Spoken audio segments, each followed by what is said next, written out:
오늘은 믿음의 유산이란 제목으로 우리 5월 마지막 제주 말씀을 증거하도록 하겠습니다. 우리가 유산이라는 말을 생각하면 부모로부터 혹은 선대로부터 물려받는 것들을 통칭한다라고 말할 수 있습니다. 뭘 물려받는가? 사실은 신체적 유산이 있겠고요. 또 재산적 유산이 있다고 생각이 듭니다.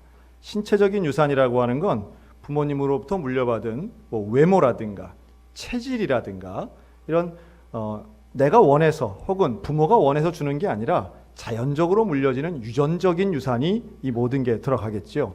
그래서 어떤 사람은 부모님의 소위 말하는 우월한 유전자 덕분에 키도 크고 피부도 좋고 이런 분들도 분명히 있습니다. 좋은 것만 주고 싶은 부모의 마음이 있지만 꼭 그렇지만도 않죠. 그래서 무슨 알러지라든가 어떤 특이한 체질이라든가 심각하게는 병까지도 유전적으로 물려질 때가 있습니다. 두 번째로 이 재산적인 유산도 있죠. 이것은 본인의 노력이나 어떤 투자를 통해서 이루어낸 부의 가치를 자기 자녀들에게 주는 겁니다. 동산, 부동산, 그리고 자기가 운영하는 회사까지도 이 기업체를 그대로 물려주는 이런 일들은 많이 있겠죠. 물론 그 가운데에 형제 간에 무슨 분쟁도 일어나고 다툼도 일어나기도 하지만 또 사회적으로는 그런 행위를 가지고 금수저, 흑수저 논란이 일어나기도 하지만 분명한 건 자녀들은 많이 받기를 원한다라고 하는 겁니다. 또 부모들이 많이 주기도 원하죠.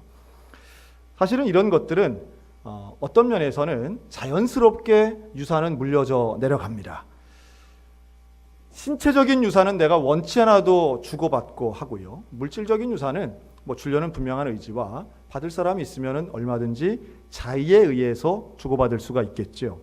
그런데 오늘 본문에 있는 이 믿음의 유산은 꼭 그렇지 않다라고 하는 데에 문제가 있습니다.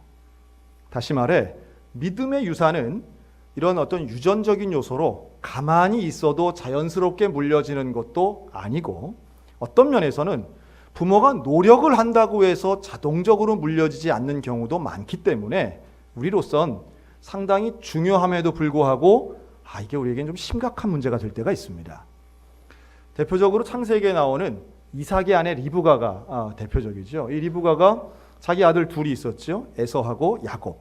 그런데 이 에서가 그 믿음으로 기도로 키운 이 아들이 이방 여인을 취해서 결국은 하나님의 뜻과는 반대로 가는 거예요. 그때 리브가가 뭐라 그러냐 하면 살기 싫다 이런 얘기를 합니다. 내가 살 맛이 나지 않는다. 내가 도대체 내 아들 때문에 살맛 나지 않는다 이런 얘기를 해요. 어찌 보면 이 신앙의 유산, 믿음의 유산을 물려주는 것은 우리 가정만 잘 되는 게 아니라 내 자식이 진짜로 살아가는 일이고 구원받는 일이고 이것이 우리 가정마다 정말 중요한 일임을 깨닫는 오늘 이 시간 되셨으면 좋겠습니다. 먼저 이 본문을 보면요. 디모데 후서는 사도 바울이 디모데에게 쓴 편지입니다. 디모데는 어떤 사람이냐 하면 바울이 자기를 이 디모데를 내 영적 아들이다 라고 말할 정도로 사도 바울에게는 제자이고 또 영적인 아들이고 동역자고 후배입니다. 실제로 디모데는 나중에 이 초대교회 목회자가 되어서 아주 지도자가 되게 돼요. 교회 지도자가 되게 됩니다. 그런데 이 디모데를 향해서 사도 바울이 뭐라고 칭찬하느냐 하면 네 속에 있는 거짓 없는 진실된 믿음을 내가 보았다. 이렇게 말해요. 거짓 없는 믿음. 여러분 이거 좀 뒤집어 생각하면 그럼 믿음에도 거짓이 있는 믿음이 있을까요?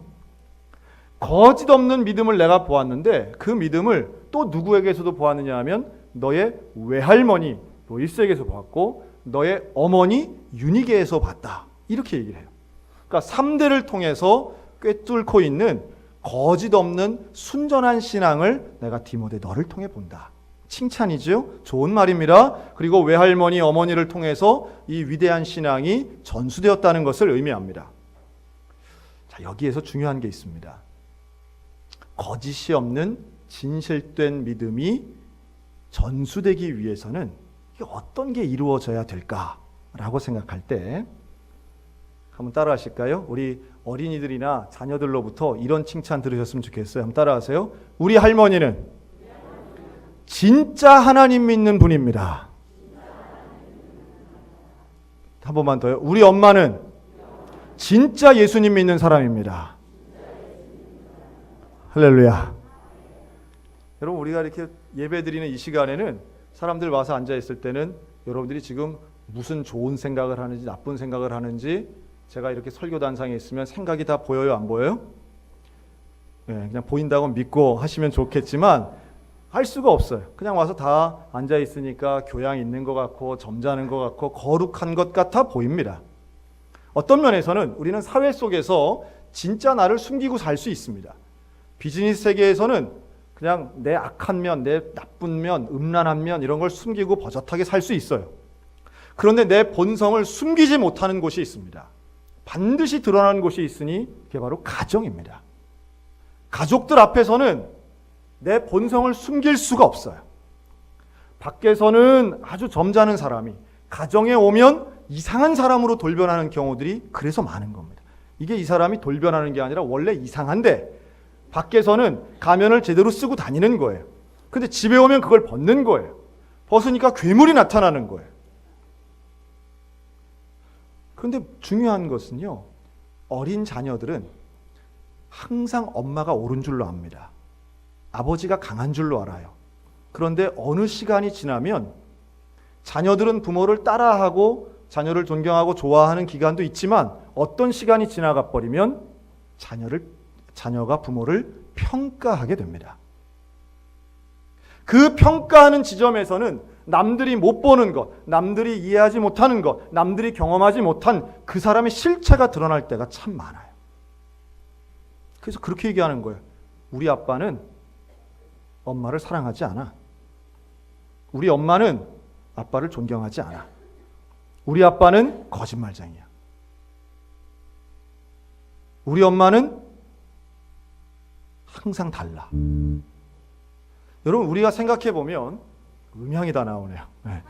우리가 생각해보면 자녀에게 존경받는 사람들은요, 어떤 공통점이 있는가 하면 거짓이 없는 진실됨이 있다는 겁니다.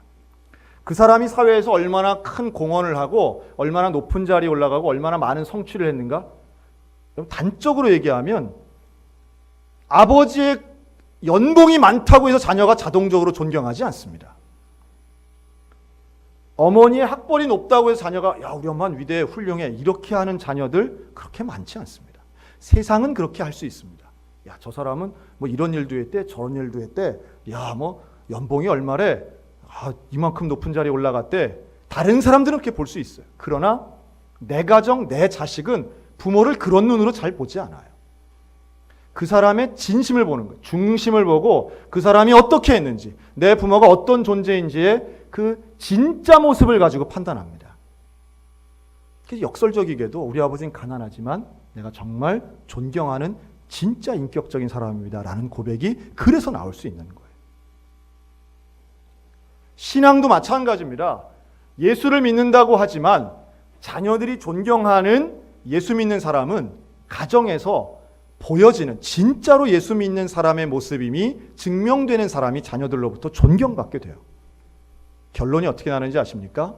나도 우리 할머니처럼 살고 싶어요. 나도 우리 엄마처럼 살고 싶어요.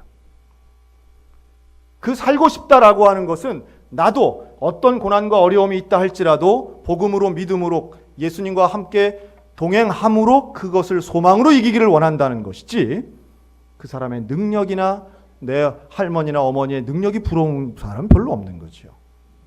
오늘 그 말씀을 하는 겁니다. 그래서 디모데후서에 보면 아예 이렇게 나와요. 그 시대를 뭐라고 표현하느냐면 사도 바울이 아주 악한 시대라고 말하면서 디모데후서 3장 2절 5절에 보면 사람들이 자기를 사랑하고 돈을 사랑하고 자랑하고 교만하고 비방하고 부모를 거역하고 감사하지 않고 거룩하지 않고 무정하고 원통함을 풀지 않고 모함하고 절제하지 못하고 사납고 선한 것 좋아하지 않고 배신하고 조급하고 자만하고 쾌락 사랑하기를 하나님 사랑하는 것보다 더하며 경건의 모양은 있으나 경건의 능력은 부인하니 이 같은 자들에게서 내가 돌아서라. 사도 바울이 디모데에게 그 순전한 믿음의 사람에게 당부하는 것은 커져라, 높아져라, 위대해져라가 아니라 더러운 것들로부터 돌이키라고 말씀해요. 여러분, 자녀들에 대해 어떤 소원을 갖고 계십니까? 내 자녀가 어떤 존재가 되었으면 좋으시겠어요? 제가 이렇게 한번 권면을 드리기 원합니다. 내 사랑하는 자녀가 혹은 손자, 손녀가 내 마음에 드는 자녀이기 이전에 하나님 마음에 드는 사람 되는 것이 소원되시기를 주님의 이름으로 권면합니다. 하나님 마음에 합한 사람이 돼야 돼요. 우리가 그런 얘기 잘 하잖아요. 하나님이 크게 들어쓰는 사람 되기를 원한다. 그렇죠? 하나님이 어떤 사람을 들었을까요? 똑똑하고 유능한 사람 들었을까요? 똑같은 이 디모데후서 2장 20절 21절엔 이런 말씀이 있어요. 큰 집에는 금그릇도 있고 은그릇뿐 아니라 나무그릇, 질그릇도 있어서 귀하게 쓰는 것도 천하게 쓰는 것도 있나니 그러므로 누구든지 이런 것에서 자기를 깨끗하게 하면 귀히 쓰는 그릇이 되어 거룩하고 주인의 쓰심에 합당하며 모든 선한 일에 준비함이 되리라. 우리가 생각할 때는 금그릇이 대단해 보입니다. 은그릇이 대단해 보여요. 그런데 하나님 말씀은 금그릇, 은그릇 이건 전혀 중요하지 않다는 거예요. 뭐가 중요하냐면 깨끗하냐가 중요하다. 깨끗한 그릇 돼야 되는 거예요. 그 깨끗한 것을 성경은 거룩이라고 말하고 그 거룩함을 유지하는 것을 성결이라고 말합니다. 오늘은 우리 교단 성결교회 주일입니다. 1907년 110년 전에 서울 무교동에서 복음전도관을 세우고 김상준, 정빈 두 목사님이 예수 믿으시오 복음전도했던 것이 우리 성결교회 시작입니다. 그런데요, 110년을 지나면서 우리 성결교회가 이렇게 성장할 수 있었던 것은 다른 가치가 아니라 이 성결의 가치, 거룩함의 가치를 붙잡았기 때문이라고 믿습니다. 하나님이 어떤 교회를 쓰실까요? 대형 교회, 사람 많이 모이는 교회, 돈 많은 교회만 하나님이 좋아하시냐? 그렇지 않다고 저는 생각합니다. 하나님이 정말로 쓰시는 교회는 거룩하고 깨끗한 교회일 것입니다. 하나님이 쓰시기에 합당한 그릇, 합당한 교회, 합당한 가정, 합당한 자녀가 될 때에 그 거룩함을 가지고 하나님이 쓰시는 것이지 절대로 유능함을 최우선으로 삼지 않으신다는 거예요. 인간이 재주를 믿고 교만하게 되면 하나님이 그 교만을 치십니다. 그러나 사람이 겸손하여 나의 죄를 고백하고 스스로 정결케 위해 회개하고 하나님을 의지하여 그 앞에 거룩하기 위해서 나를 낮춘다면 하나님 그 사람 쓰실 줄로 믿습니다. 우리의 자녀들이 그런 자녀가 돼야 될 거예요. 하나님이 쓰시는 깨끗한 그릇, 성결의 원리가 작용되고 그 마음에 거짓이 없는 진실된 믿음의 사람. 여러분 우리가 그거 소원하셨으면 좋겠습니다. 자, 그럼 그 소원을 가지고 자녀를 어떻게 가르쳐야 되느냐? 오늘 디모데후서는 방법을 제시해요. 그 방법이 3장 15절에 보면 너 디모데는 어려서부터 성경을 알았나니 라고 말씀합니다. 그러니까 디모데는 어릴 때부터 성경을 알았다는 거예요. 여러분 성경을 어디서 배웠을까요? 디모데가 성경 학교? 무슨 다른 기관이 아닌 가정에서 배운 거죠. 외할머니를 통해서 성경을 배우고 어머니를 통해 성경을 배웁니다. 이 유니게, 어머니인 유니게는 남편이 헬라인이었어요. 그러니까 사실 신앙교육하기에 그렇게 좋은 조건은 아니었습니다. 그럼에도 불구하고 디모데에게 어머니가, 할머니가 가르친 이 성경은 장년이 된 디모데에게 끝까지 남아있을 뿐만 아니라 더 신앙이 발전하는 계기가 되었다는 겁니다. 근데 왜 성경이 그렇게 중요한가? 여러분 이 성경이 중요하다는 사실을 좀 잘 아셨으면 좋겠어요. 우리가 왜 아기 태어나고 아기가 자라면 20년 전에는요, 저희 그 큰애 이렇게 할 때, 그 전에도 그랬지만 엄마들이 벽에다가 뭘 붙여요. 뭘 붙이냐 하면 마트에 가면 아주 큰 그 앞뒤로 코팅된 거 있습니다. 20년 전에는 기역, 니은, 디귿, A, B, C 이런 거 붙였습니다. 그러다가 한 15년 전에는 이제 문장 같은 거, 영어. 그리고 한 10년 전에 또 유행하는 게 있었죠. 뭐 인도식 계산법 이래가지고 9구단 외에 11단, 12단, 13단 이런 것도 써서 붙여요. 어느 집 가면 무슨 알타미라 벽화 보는 것처럼 그런 게 쫙 붙어 있는 집들이 있습니다. 그게 나쁘다는 건 아니에요. 뭔가 중요하고 내 자녀가 일찍 깨닫고 뭐 지식적으로 똑똑해지길 원하는 마음이 있으니까 붙이는 거 아니겠습니까? 그런데 성경은 뭐라고 하느냐 하면 성경을 가르치는데 어떻게 가르치는가? 너희는 신명기 6장 6절에서 9절에 이런 말씀이 있습니다. 오늘 내가 내게 명하는 이 말씀을 너는 마음에 새기고 내 자녀에게 부지런히 가르치며 집에 앉았을 때든지 길을 갈 때든지 누워 있을 때든지 일어날 때든지 이 말씀을 강론할 것이며 너는 또 그것을 내 손목에 매어 기호를 삼고 내 미간에 붙여 표로 삼고 내 집 문설주 바깥문에 기록할지니라. 그 왜 그렇게 써붙이고 이렇게 앉았을 때나 누웠을 때나 그 말씀을 가르칩니까? 이게 중요하기 때문이에요. 어떻게 중요하냐? 모든 성경은 하나님의 감동으로 된 것으로 교훈과 책망과 바르게함과 의로 교육하기에 유익하니 이는 하나님의 사람으로 온전하게 하며 모든 선한 일을 행할 능력을 갖추게 하려 함이라. 디모데후서 3장 15절에 너는 어려서부터 성경을 알았나니 성경은 능히 너로 하여금 그리스도 예수 안에 있는 믿음으로 말미암아 구원에 이르는 지혜가 있게 하느니라. 할렐루야. 부모가 자녀를 구원시킬 수 없습니다. 그러나 성경을 읽으면, 말씀을 읽으면 그 구원에 이르는 지혜가 전달될 줄로 믿으시기 바랍니다. 그래서 성경 말씀 얼마나 중요한 건지 몰라요. 성경을 교육하고 말씀을 가르치는 일은 우리의 자녀 교육에 있어서 가장 중요한 자리를 차지해야만 신앙의 전수, 믿음의 유산이 물려질 가능성이 높아지는 거예요.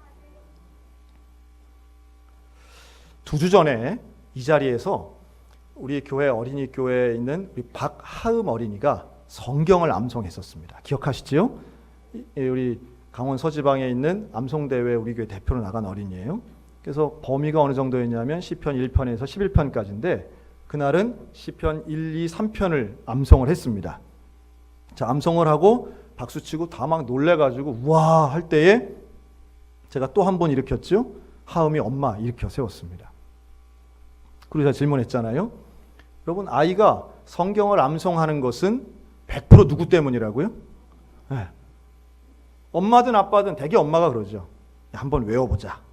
그러면 애가 그때부터 딱 들고서는 자기 혼자 외워요? 아니면 엄마랑 같이 무슨 저 마라톤의 페이스메이커 하는 것처럼 그렇게 같이 옆에서 엄마가 같이 외우고 해요. 같이 외우는 거예요. 놀라운 것은 언니인 하음이가 외우는 걸 듣고요. 유치부에 있는 그 동생 5살짜리도 같이 외웠다는 사실이에요. 걔는 한글을 잘 못 읽는데도. 여러분, 그 하음이의 외할아버지가 목사님이십니다. 제가 2부 예배 때 그 얘기를 했더니 2부 예배에 오신 분들은 아, 그럼 그렇지. 우리 집이랑은 좀 다르네. 이런 눈빛들이 좀 있으시더라고요. 그런데 우리가 자녀를 말씀으로 키우고 또 때로는 암송을 시키는 그 어머니의 열심, 여러분 그런 것을 좀 부러워하고 샘낼 수 있는 마음들이 있으셨으면 좋겠어요. 그거를 아이고 뭐 저런 집이나 하는 거지 뭐 나랑은 상관없어. 아이고 뭐 난 성경만 봐도 뭐 머리가 복잡하고 뭐 잠이 올 것 같고 눈이 침침하고. 사실은요, 내 자녀에게 가장 큰 놀라운 축복은 부모의 입에서 축복의 말, 사랑의 말, 구원의 언어가 나오는 것을 자녀가 직접 듣는 일입니다. 그리고 그것이 행해지면 실천되는 그 자리가 바로 가정예배가 이루어지는 곳인 줄로 믿습니다. 그러니 내 자녀를 믿음의 유산을 물려주고 신앙인으로 키우기 위한 유일하고도 가장 효과적인 방법은 결국 가정예배일 수밖에 없어요. 가정의 예배가 아니면 믿음의 유산이 물려질 수가 없어요. 성경을 어디서 배워요? 교회와 가정에서만 배웁니다. 그래서 우리 교회 학교 선생님들이 사실은 열심을 내는데 오늘은 또 특별하더라고요. 어린이 교회가 오늘 부모 초청 예배를 합니다. 그래서 오늘 2부 예배 때 애들 데리고 많이 오셨어요. 11시에 그 예배를 참석하려고. 제가 기대가 돼요. 어제도 밤 12시까지 교사들이 오늘 부모 초청 예배를 준비하면서 오신 분들에게 선물 주려고 손수 십자가를 깎아가지고 이만한 십자가를 거기에다가 이 티슈 아트를 붙이고 손수 캘리그래프를 써서 지금 어젯밤 12시까지 그걸 제작하더라고요. 교사들이 다 모여서. 제가 깜짝 놀랐습니다. 야, 이런 교회 학교 또 뭐 흔치 않을 텐데 대단하다. 교회 학교와 가정이 협력해도 사실은 믿음의 유산이 잘 전수될까 말까 한 시대가 바로 지금입니다. 그런데 수많은 부모들이, 수많은 조부모들이 그냥 있는 거예요. 다 큰 애가 뭐 내 말 듣나요? 아유, 마음은 그런데 뭐 돈 없는 부모가 뭐 어디 말의 권위가 있나요? 아유, 예수 믿으면 좋은데 신앙은 뭐 개인이 알아서 하는 거 아니, 강요하면 더 안 되더라고요. 여러분, 저의 설교를 지난 10개월간 들으신 분들은 이제 어느 정도 아셨을 거예요. 제 메시지에서 가장 간절하고 가장 강력하게 권면하는 것은 신앙의 전수입니다. 다음 세대를 향해 우리가 앞으로 해야 할 일들 중에 가장 우선적이고 가장 중요하고 가장 가치 있는 일이 무엇인가? 구원받은 내가 해야 할 일 중에 가장 중요한 건 복음을 전하는 일인데 그 복음 전달자의 최우선 1순위는 내 자녀라는 거예요. 여러분, 이거 양보할 수가 있겠습니까? 양보할 수가 없는 거예요. 할 수만 있다면 내가 멸망받고 내 자녀가 천국 가게 할 수만 있다면 그럴 사람들 있지 않겠습니까? 그런데 구원은 그렇게가 안 되는 거예요. 누가 대신 해줄 수 있는 게 아닌 거예요. 그러니까 최선을 다해서 성경이 제시하는 방법을 따라가야 되는 거예요. 성경 안에 구원에 이르는 지혜가 있다고 하니 어떻게든 성경을 보게 하고 듣게 하고 알려줘야 되지 않겠어요? 그래서 우리가 지난주에 뭘 했느냐 하면 세족식을 했습니다. 여러분, 세족식을 통해 아마 하신 가정도 있고 못 하신 가정도 있으리라고 생각합니다. 안 하신 가정은 없다고 봅니다. 예, 저는 그렇게 생각하고 삽니다. 목사님이 100번을 얘기해봐라, 나는 절대 안 해. 이런 분은 저는 없다고 그냥 생각을 하고 목회를 해요. 못 하신 분들이 있으리라고 봅니다. 그런데요, 세족식을 하신 가정들이 교회 밴드와 홈페이지에 사진을 올리시고 그걸 했던 소감들을 많이 올려주셨어요. 가정들 중에는요, 왜 자녀가 장성해서 이제 다른 지역에 살잖아요. 부부만 사시는 그 장로님이 세족식을 하신 거예요.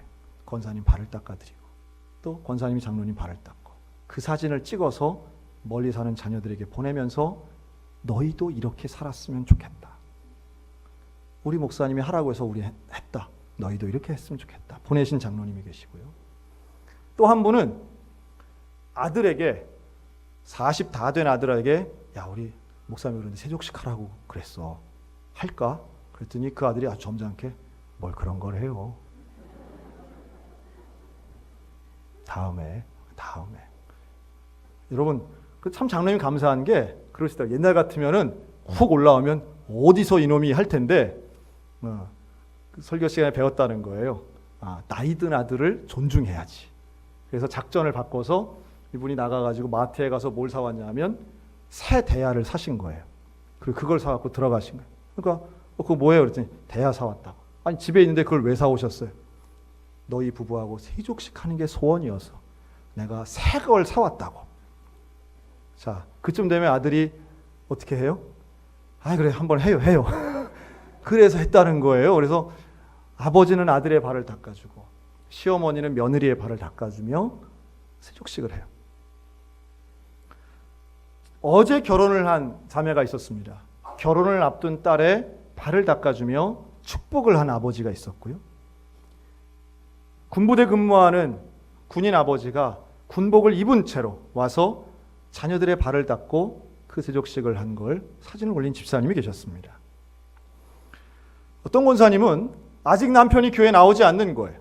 그런데 그 남편에게 세족식을 하자 그랬더니 그게 뭔지도 모르면서 그래 하고선 세족식을 했는데 이 남편이 뭐 좋다 싫다 말이 없더래요. 그런데 잠자리에 들면서 한마디 하더래요. 땡큐. 그 말 한마디에 감동받아서 우리 권사님이 참 감사했습니다 하고 글을 올리셨어요. 그런데 무엇보다도 그 규모에 있어서 4대가 다 모여서 세족식을 한 가정이 있었어요. 4대가. 증손자의 발을 닦아준 할아버지 계시더라고요. 야, 목사님이 오늘 세족식 하라 그랬다. 다 모여라. 그래서 다 모여서 마당에서 삼겹살을 구워 먹으며 20명도 넘게 모여가지고 그 자리에서 그 많은 사람들이 이렇게 하고 저렇게 하려니 시간도 얼마나 걸렸겠지. 그런데 그 가운데 손주들을 향해 사랑한다, 배우자를 향해 사랑한다 고백할 때 눈물이 터져 나오고 감사가 넘치고, 여러분 그 어린 자녀들의 모습이 우리 집안은 어떤 집안이라고 생각하겠어요? 우리 집안은 정말 사회적 지위나 무슨 재벌의 돈이 없어도 우리 집안은 정말 자랑스럽고 정말 사랑이 넘치고 우리 집안은 진짜 예수 믿는 집안이라고 느끼지 않았겠어요? 여러분들 왜 안 하시는지 모르겠어요. 이렇게 기회를 드리고 하시라고 권면하는데도 시도하지 못하는 분들. 저는 그런 카톡도 많이 받았어요.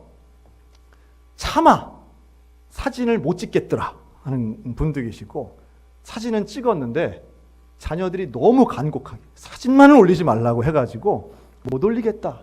또 절대 반대해서 너무 속이 상해가지고 정말 안타까웠는데 결국은 자녀들이 수용하고 조카들이 수용하고 그 일을 했다는 놀라운 간증들을 많이 들었어요. 그 중에 제가 한 가정을 한번 소개하겠습니다. 저희 가족은 세 식구가 사는 가정이에요. 딸 하나하고 부부가 사는데요. 저희 가족은 늦은 밤 11시에 세족식을 했습니다. 생애 첫 가정 예배를 지키기 위해 늦은 시간 퇴근하는 남편을 기다렸습니다. 오자마자 식사부터 하고 식사하는 동안 딸 서연이는 하품을 해대며 직접 마이크까지 만들어 아빠와의 대화를 위해 가정 예배를 준비했습니다. 함께 성경 말씀도 읽고 기억에 남는 설교의 내용도 나누고 서로의 선생님에 대한 이야기도 간단히 했습니다. 세족식의 의미도 다시 한번 나누며 마무리 기도로 생애 첫 가정 예배를 드렸습니다. 가정 예배 후 남편은 돌아가신 아버지가 생각이 나서 울컥했다고 합니다. 월요일 저녁에는 처갓집에 가서 장인 장모님께도 세족식을 해야겠다는 생각도 들었답니다. 그리고 저는 쑥스러워서 남편 앞에 지금까지 한 번도 소리내어 기도하지 못했었는데 오늘은 용기를 내어 가정예배 대표 기도를 했습니다. 가정예배를 드릴 수 있는 권면을 해주셔서 어색함 없이 첫 번째 가정예배는 큰 은혜가 되는 귀한 시간이었습니다. 무엇보다도 우리의 소중한 딸 서연이가 너무 좋아했고 즐거워했습니다. 그리고 남편의 마음이 가정예배를 통해 더 많이 열리고 있다는 생각이 들어 너무너무 감사했습니다. 우리 가족 앞으로도 오늘과 같은 마음이길 서로 겸손한 마음으로 섬기고 사랑하며 말씀과 함께 좋은 가정의 관계를 믿음으로 이어가기를 기도합니다. 우리 이미정 안태훈 집사님 가정의 이야기입니다. 여러분 생각해 보면 우리 가정의 행복, 정말로 가정이 즐거워야 하고 괜찮습니다. 지금 전화가 왔는지를 우리 잘 모르시는 것 같아요. 그런 분들 계세요. 그런데 생각해 보면 우리에게 정말 즐겁고 기쁘고 좋은 것이 무엇인가 우리가 착각하며 살 때가 참 많다는 거예요. 가장 소중한 것이 바로 옆에 있는데도 우리는 그 소중한 것을 위한다는 핑계로 멀리 가더라는 거예요. 그러나 하나님이 말씀하시고 약속하신 것은 명확한데요. 가정 안에서 거짓이 없는 진실된 믿음으로 가정 예배를 통해 약속하신 복을 누리는 가정이야말로, 그리고 그 복을 가지고 믿음의 유산을 전하는 그 가정이야말로 가장 위대한 기쁨을 누릴 줄로 믿습니다. 이거 포기하지 마시기 바랍니다. 그리고 그걸 통해서 내 자녀가 하나님이 원하시는 자녀가 되고 하나님이 원하시는 가정이 될 때에 에베소 6장은 이렇게도 얘기해요. 오직 주의 교양과 훈계로 양육하라. 다른 방법이 없습니다. 주의 교양과 훈계로 양육하는 것이야말로, 그리고 그 가정이야말로 하나님이 약속하시고 이미 확신하신, 그리고 우리에게 주시는 가장 온전한 기쁨이 우리 가운데 넘치게 될 줄로 믿으시기 바랍니다. 디모데보다도 더 위대한 가정, 성결하면서 말씀이 중심되고 가정 예배를 통해 가족 안에 서로 놀라운 신앙적 고백이 살아 숨쉬는 가정. 그래서 거짓이 없는 진실됨으로 할머니로부터 할아버지로부터 부모님으로 그리고 자녀 손으로 자연스럽게 내려가는, 나도 아버지같이 나도 할아버지같이 저런 진짜 기독인이 되고 싶다라고 하는 우리 믿음의 감동 넘치는 가정들 다 되시기를 주님의 이름으로 축원합니다. 아멘.